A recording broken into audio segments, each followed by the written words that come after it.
Assalamualaikum warahmatullahi wabarakatuh. We meet again in our lesson about citizenship education or civic education or pendidikan kewarganegaraan, which the topic Constitution as a collection of principles regarding government power, the rights to be governed, and the relation between the two.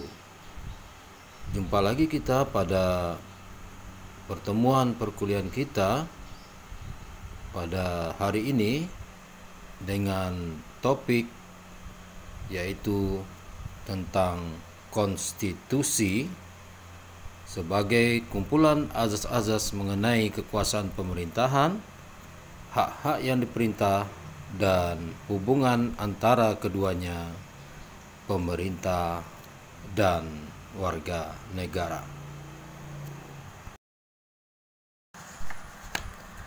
Constitutional definition by Lord James Bryce. The Constitution is a state framework that is organized through and by law which establishes permanent institution by recognizing the function and rights of its rights. As a framework that establishes permanent institution and which determine the function and right of this permanent institution. Definisi konstitusi menurut Lord James Bryce, konstitusi adalah suatu kerangka negara yang diorganisasikan melalui dan dengan hukum yang menetapkan lembaga-lembaga yang tetap dengan mengakui fungsi-fungsi dan hak-haknya, atau kerangka yang diorganisasikan melalui dan dengan hukum yang menetapkan lembaga-lembaga yang tetap atau permanen dan yang menetapkan fungsi-fungsi dan hak-hak lembaga permanen tersebut.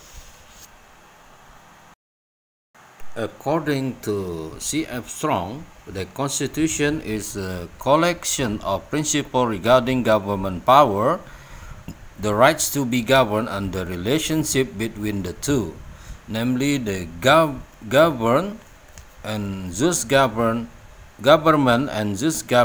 in the context of human rights. This kind of constitution can be realized in the document that can be changed according to the times, but can also be in the form of a bundle of separate laws that are authorized as a constitutional law. G.F. Strong equates the means of the Constitution with Constitution. G.F. Strong menyatakan bahwa konstitusi merupakan suatu kumpulan azas-azas mengenai kekuasaan pemerintah, hak-hak yang diperintah, dan hubungan antara keduanya, yaitu pemerintah yang diperintah dalam konteks hak azazi manusia.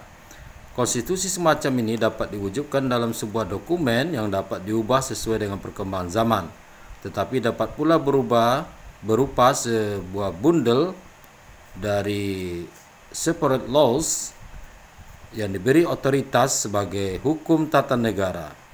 J.F. Strong menyamakan pengertian konstitusi dengan undang-undang dasar. Next, constitution function. First, constitutional basis, namely based on the Constitution, which includes constitutional laws, organic laws, other statutory regulation, and conventions. Second, limiting the power of the government in such a way that the exercise of power is not arbitrary. Thus, the constitutional, which Karl Joachim Friedrich explained as the idea that government is a collection of activities carried out by and behalf of the people, but which are subject to several restrictions which are expected to guarantee power. What is necessary for that government is not misused by those who have the duty to rule. Fungsi konstitusi yang pertama sebagai landasan konstitusionalisme, yaitu landasan berdasarkan konstitusi baik dalam arti luas meliputi undang-undang dasar, undang-undang organik, peraturan perundang-undangan lain, dan konvensi, atau konstitusi dalam arti sempit yaitu undang-undang dasar. 2. Membatasi kekuasaan pemerintah sedemikian rupa sehingga penyelenggaraan kekuasaan tidak bersifat sewenang-wenang. Dengan demikian, diharapkan hak-hak warga negara akan terlindungi. Gagasan ini dinamakan konstitusionalisme yang oleh Karl Joachim Friedrich dijelaskan sebagai gagasan bahwa pemerintah merupakan suatu kumpulan kegiatan yang diselenggarakan oleh dan atas nama rakyat, tetapi yang dikenakan beberapa pembatasan yang diharapkan akan menjamin bahwa kekuasaan yang diperlukan untuk pemerintahan itu tidak disalahgunakan oleh mereka yang mendapat tugas untuk memerintah. The Constitution is restrictive. First, limit or control the ruler so that in exercising this power is not arbitrary towards the people. Second, provide a legal basis framework for the change in society that you aspire to.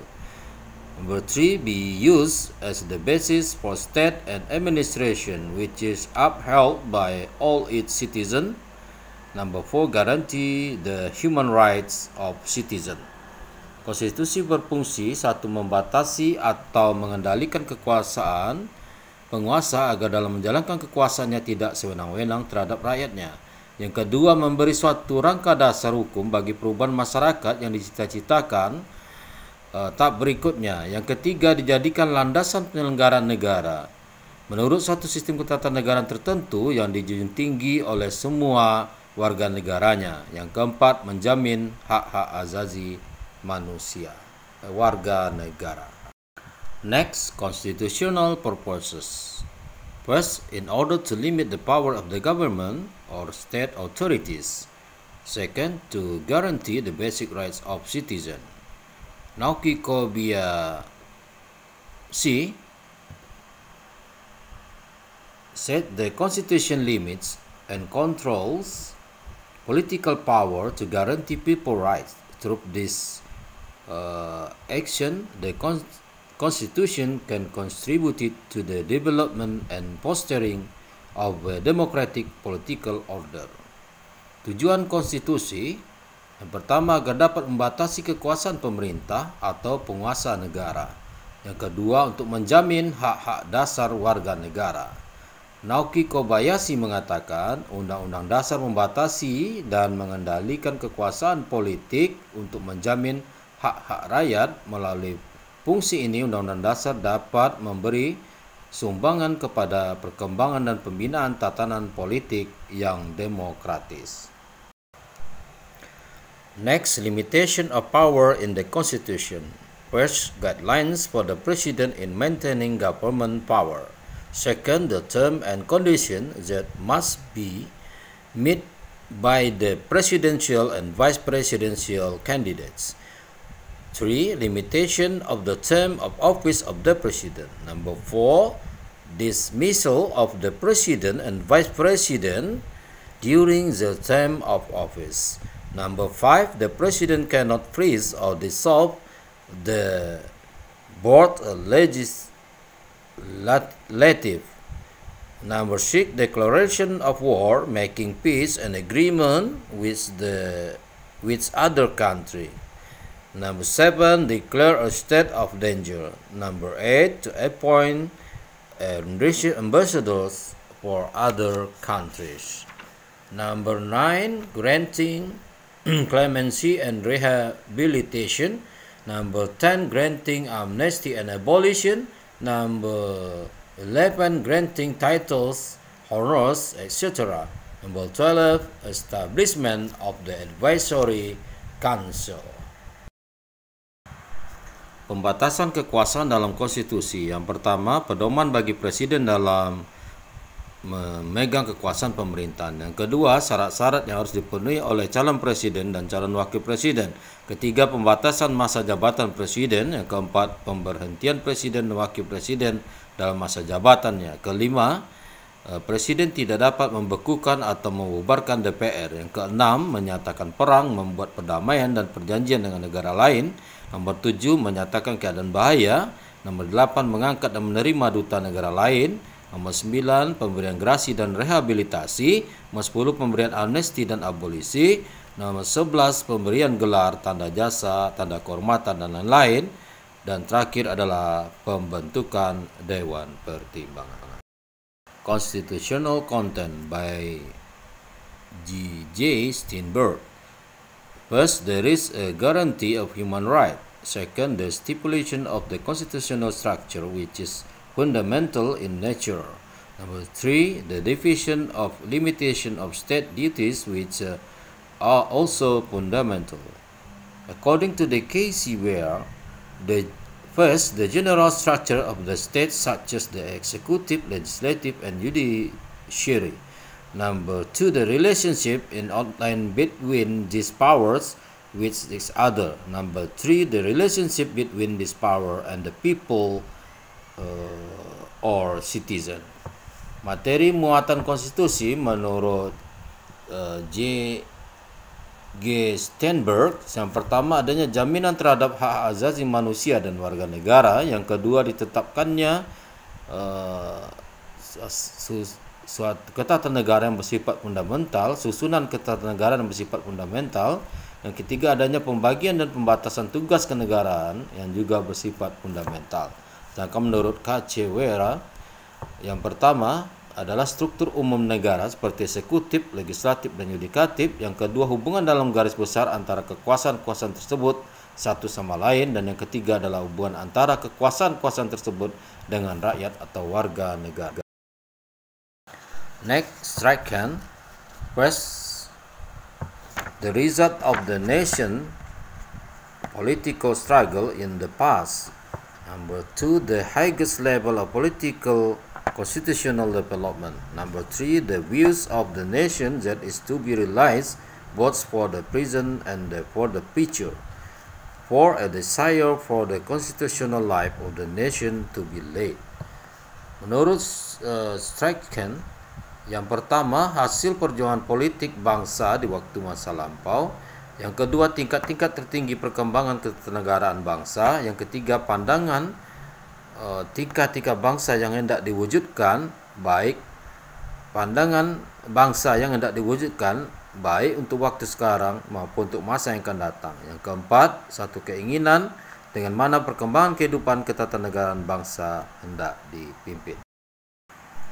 Next, two kinds of definition of the Constitution. Narrowly speaking, the Constitution is a document that contains the basic rules for running the country. Broadly speaking, the Constitution is both written and unwritten regulation that determine how a state is formed and run.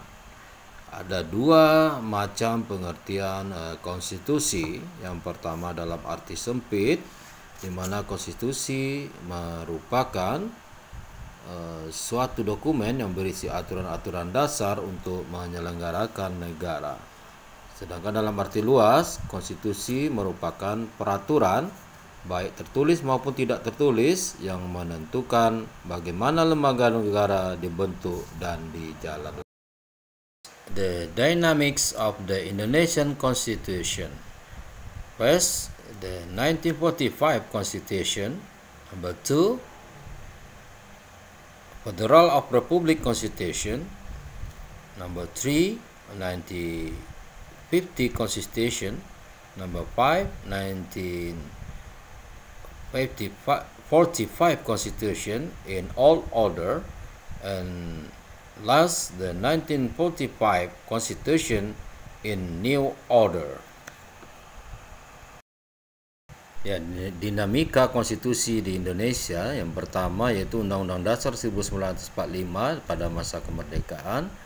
Kemudian ada konstitusi RIS tahun 1949.